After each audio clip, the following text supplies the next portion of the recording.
un tag et il s'agit du questionnaire livresque de A à Z. Je ne sais pas si vous avez vu, mais en ce moment sur la Blogo et sur YouTube surtout, il y a énormément de vidéos sur le questionnaire livresque de A à Z et je vous avoue que j'en regarde beaucoup, mais j'oublie les... Enfin en fait je regarde puis j'ai plus le temps donc j'arrête et je reprends et... Enfin bref, du coup je sais absolument pas si j'ai été taguée par quelqu'un parce que je n'entends jamais les tags.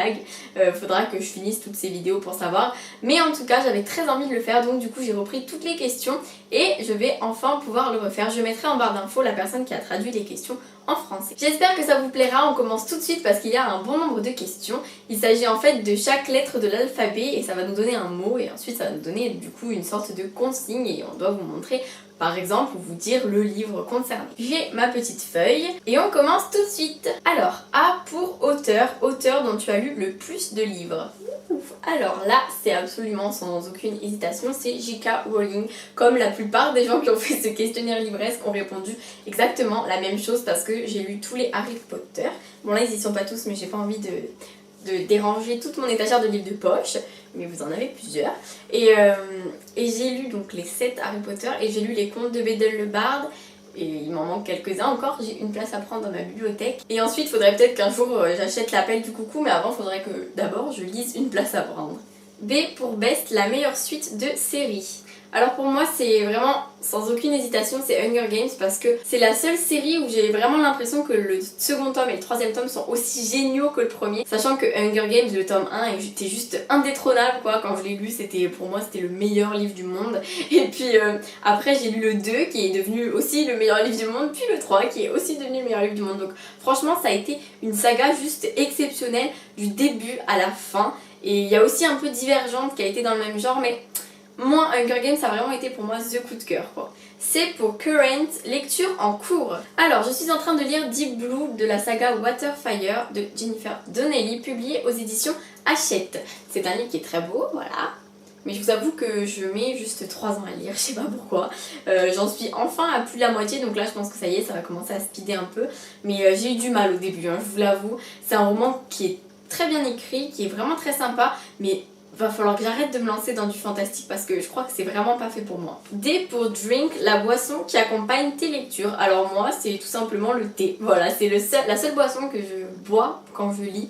Surtout là dans cette période où il commence à faire un petit peu froid, c'est juste trop génial, une tasse de thé à la menthe, alors là, oh là là c'est le bonheur. E pour e-book, e-books ou roman papier. Bah moi c'est roman papier, voilà, c'est les e-books, j'ai une liseuse mais j'arrive pas à lire dessus, c'est juste horrible, je vous assure, je lis dessus quand c'est vraiment obligatoire et encore il y a des livres que j'ai pas réussi à finir dessus, donc c'est vraiment difficile pour moi de lire en e-book, vraiment c'est... Après ça me sert quand même vachement pour certaines choses, donc la liseuse sert beaucoup quand même, mais je suis vraiment plutôt livre papier, surtout parce que dans une bibliothèque ça fait tellement plus joli. F pour fictif, un personnage fictif avec lequel tu serais effectivement sorti au lycée. Alors je suis au lycée et si j'avais dû sortir avec quelqu'un, bah ce serait Augustus de Nos étoiles contraires. C'est juste obligé, il n'y a aucune autre possibilité de garçon là, je n'arrive pas à en imaginer un autre que lui parce que c'est le personnage de livre qui m'a le plus fait craquer, mais vraiment, et alors en film, je vous en parle même pas.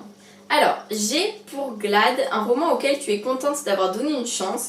Je vous avoue que là j'ai vachement réfléchi à cette question parce que c'est rare que je vois un roman et que je me dise non il a pas l'air bien, je le lis pas, puis finalement je le lis, tout ça, c'est vraiment très rare. Donc du coup je vous avoue que je sais pas trop. Le seul roman que je peux peut-être vous présenter ça serait La Légion de la Colombe Noire de Camille Garcia aux éditions Hachette dans la collection Black Moon. C'est l'épreuve d'un corrigé mais la vraie couverture est absolument pareille. Et si je lui ai donné une chance dans le sens où j'ai jamais lu de Camille Garcia ou de Margaret Stoll. Donc je n'ai jamais lu 16 lunes, même si je ne l'ai pas encore lu. Et en fait, j'ai lu Icône de Margaret Stoll et ça m'a pas plu. Enfin, vraiment Icône, ça a pas du tout été la révélation pour moi. J'ai pas aimé, j'ai été déçue par ce roman. Et du coup c'est vrai que j'avais un petit peu peur de me lancer dans du Camille Garcia, surtout dans un roman qui est un petit peu... surnaturel avec des démons, des fantômes, etc. Au final, j'ai quand même demandé ce livre, donc je lui ai laissé sa chance, si je puis dire. Et quand je l'ai lu, je l'ai vraiment adoré. Mais alors vraiment, ça a été un livre, ça a été un coup de cœur, il me semble. Hein, mais vraiment, je l'avais adoré. L'histoire était géniale, c'était addictif, c'était hallucinant. Vraiment, j'avais adoré ce livre. Et du coup, j'ai bien fait de lui laisser sa chance parce qu'au final, ça a quand même été un coup de cœur, donc ça a bien réussi. H pour Hidden, je sais pas du tout comment on dit, un roman que tu considères comme un joyau caché. Ah si, j'ai une idée, alors je vous affiche la couverture ici. Il s'agit du roman Au travers des mots de Camille Thomas. Pour moi ce roman c'est vraiment un joyau caché parce que cet auteur s'auto-édite. Donc comme vous le savez, l'auto-édition c'est vachement difficile de percer au grand jour quand on s'auto-édite parce que on n'a pas le support de la maison d'édition, on n'a pas toute la promotion autour. Enfin vraiment c'est difficile.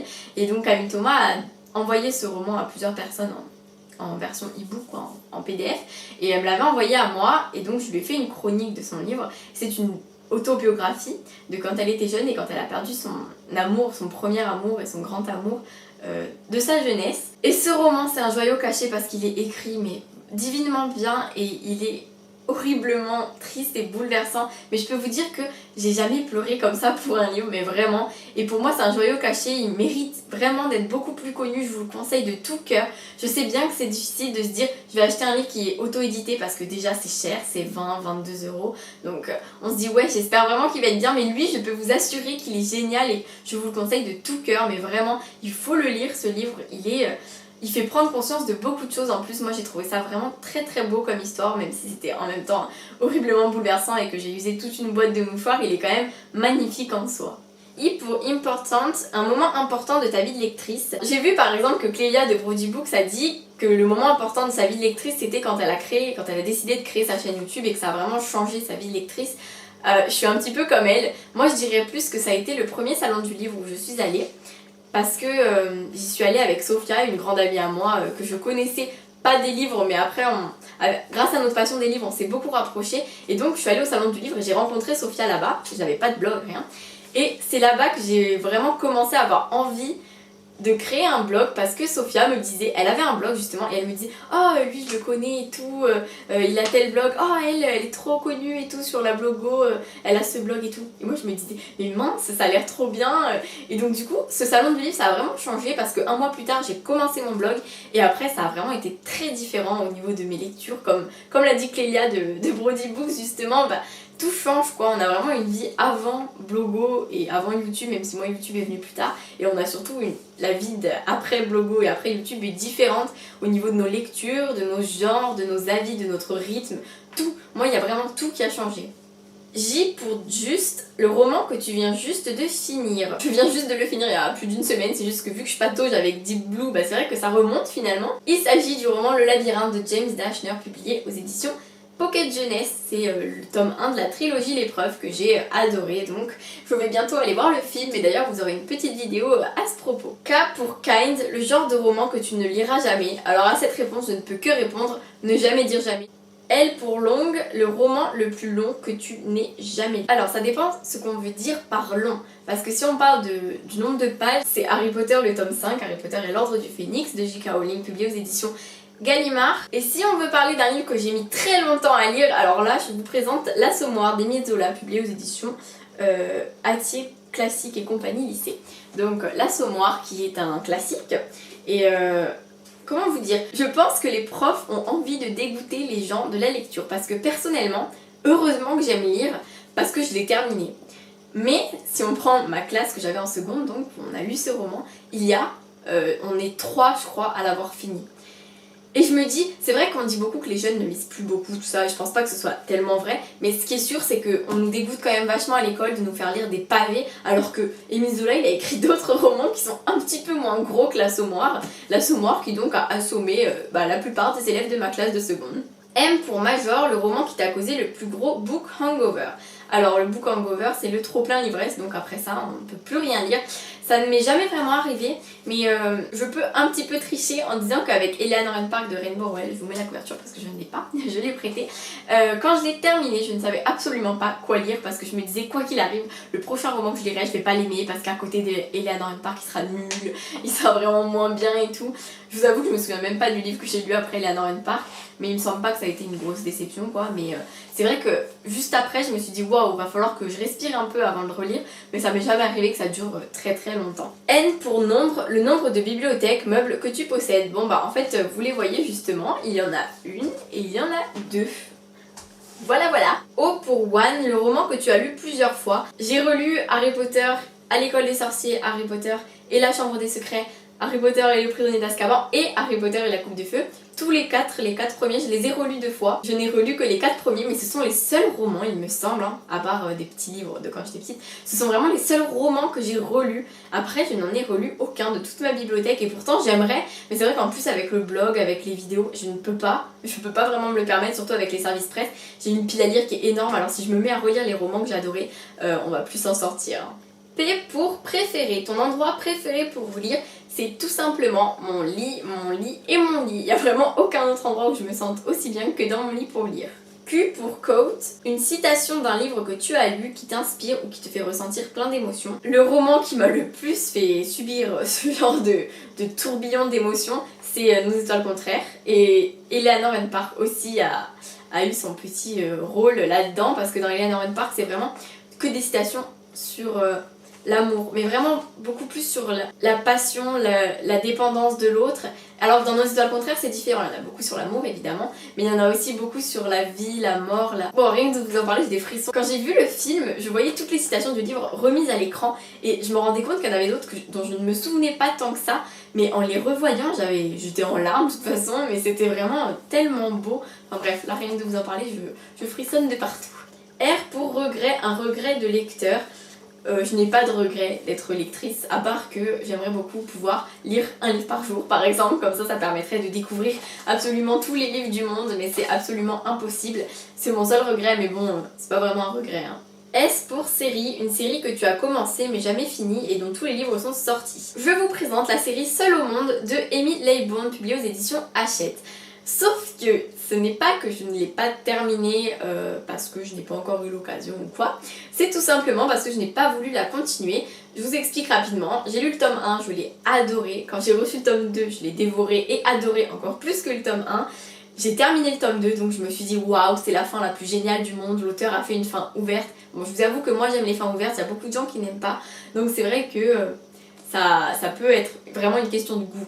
Mais en finissant le 2, j'étais persuadée que c'était fini, quoi. Je me suis dit, c'est vraiment une fin géniale. Et là, il y a le 3e tome qui est sorti. J'ai fait non, ils ont sorti un 3e tome. Et j'étais dégoûtée parce que je savais de quoi ça allait parler, vu que c'était une fin ouverte, donc il pouvait y avoir un autre tome. Mais je me suis dit non, parce que là, elle a vraiment tout exploité, quoi, toutes les idées. Et je me suis dit, elle pourra pas avoir de meilleures idées que ça, quoi. Je ne lirai pas le 3e tome, à moins qu'un jour j'ai une grosse envie soudaine. Mais je pense vraiment pas que je le lirai parce que j'ai absolument pas envie de me faire gâcher la fin de cette saga que j'ai tant adorée. T pour 3 de tes livres préférés de tous les temps. Alors, mon premier livre préféré, c'est Lucide de Ron Bass et Adrienne Stoltz, publié aux éditions Robert Laffont dans la collection R. Mon deuxième livre préféré, c'est Eleanor Park de Rainbow Rowell, publié aux éditions Pocket Jeunesse. Et mon troisième livre préféré, c'est L'été des secondes chances de Morgan Matson, publié aux éditions Hachette dans la collection Bloom. Voilà, ce sont mes 3 petites merveilles, les 3 romans qui m'ont le plus ému, touché, qui sont le plus restés gravés dans ma mémoire et dans mon cœur. Donc ce sont vraiment les romans que je conseillerais si je devais conseiller un roman à quelqu'un. U pour une apologétique. Waouh, alors là j'ai bien fait l'accent anglais. Hein. Quelque chose dont tu n'éprouves absolument aucun remords d'être fangirl. Je n'éprouve aucun remords à avoir adoré la saga Twilight parce qu'il y a beaucoup de gens qui... en fait, pour tout vous dire, je crois qu'il y a beaucoup de gens qui n'assument absolument pas d'avoir adoré cette saga, qui l'ont lu, qui l'ont adoré et qui maintenant disent « Oh, c'est vraiment nul, Twilight, nanana », enfin bref. C'est vraiment les gens qui critiquent et finalement je me trouve que c'est un peu ridicule parce que moi quand je l'ai lu j'avais... j'étais en 3e, donc c'était il y a 3 ans. Et c'est sûr, j'ai adoré. Mais je me dis que c'est comme ça, quoi. J'ai adoré. Peut-être que si je le relisais maintenant, je trouverais ça franchement gnangnan. Mais c'est pas grave, je les ai vraiment adorés. Et pour moi, ces romans, ça a vraiment été une saga culte de ma jeunesse, si je puis dire, parce que je suis pas encore vieille. Mais vraiment, je ne regrette en aucun cas d'avoir été fangirl de Twilight, d'avoir été complètement fan de Robert Pattinson, même si maintenant ça m'est un peu passé quand même. Mais vraiment, je n'ai aucun remords à avoir adoré Twilight et à avoir été fangirl de cette série et de cette saga et de tous les films. V pour Very, un roman dont tu attends la sortie avec grande impatience, plus que celle des autres. Le roman que j'attends avec une grande impatience, c'est le prochain roman de Timothée Dufont-Bail et j'ai trop hâte qu'il sorte parce qu'il sort vraiment bientôt. Sauf que bon, vu que je n'ai plus de sous, va falloir que j'attende mon anniversaire pour l'avoir, mais vraiment c'est le roman que je veux, quoi. W pour Worst, ta pire habitude livresque. Alors, pour vous présenter cette habitude, c'est tout simple, je vais vous montrer l'exemple, comme ça vous allez comprendre. Voilà, donc vous avez le livre qui est là. Vous voyez ici il y a la fin de la page, ici il y a le début de la page d'avant, donc j'ouvre mon livre, je lis. Et je me dis waouh, c'est la fin d'un chapitre, il va se passer un truc de fou là. Et donc mes yeux ils font whoop, waouh, la dernière phrase. Et carrément parfois ça m'arrive, je lis toute cette partie et ensuite je relis cette partie pour relire cette partie. Sauf que du coup celle-ci, j'ai pas l'impression de l'avoir lue parce que j'étais tellement perturbée par ce qui s'est passé après, c'est juste une horreur. Le pire c'est quand il y a des trucs écrits en gras par exemple, ou en italique. C'est tout simple, vous voyez, là c'est la page et donc moi je me retrouve à avoir mes yeux qui font vloup, oh c'est en gras et je le lis. Sauf que parfois ça me spoil absolument toutes les 2 pages quoi et du coup j'ai plus du tout envie de lire avant parce que je suis en mode obsédée par ce qui s'est passé.